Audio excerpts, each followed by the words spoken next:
ગુજરાતમાં કાળઝાળ ગરમી વચ્ચે હવામાન વિભાગ દ્વારા રાજ્યના વિવિધ વિસ્તારો માટે આગામી દિવસોની આગાહી જાહેર કરવામાં આવી છે। હવામાન વિભાગના સત્તાવાર બુલેટિન અનુસાર સમગ્ર બનાસકાંઠા જિલ્લા સહિત ઉત્તર ગુજરાતના ભાગોમાં હાલ તાપમાન સામાન્ય કરતાં ઊંચું નોંધાઈ રહ્યું છે। આગામી 24 કલાક દરમિયાન બનાસકાંઠા પંથકમાં મહત્તમ તાપમાનમાં કોઈ મોટો ફેરફાર થવાની શક્યતા નથી, પરંતુ ત્યારબાદ તાપમાનમાં 2 થી 3 ડિગ્રી સેલ્સિયસ જેટલો ધીમો ઘટાડો જોવા મળી શકે છે, જે નાગરિકો માટે થોડી રાહત લાવશે।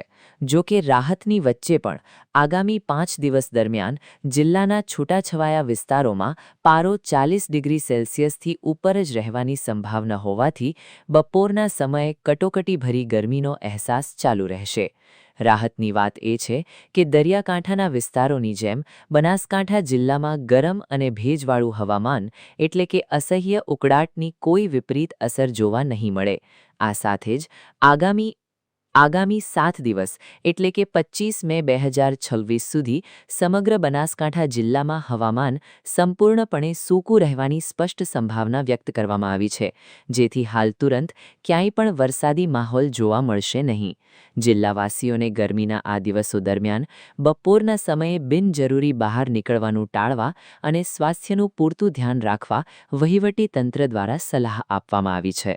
બનાસકાંઠા જિલ્લામાં આગામી દિવસોમાં ગરમીનો પ્રકોપ યથાવત રહેશે, પરંતુ 2 દિવસ પછી તાપમાનમાં સામાન્ય ઘટાડો થતાં લોકોને અસહ્ય તાપમાંથી આંશિક રાહત મળી શકે છે।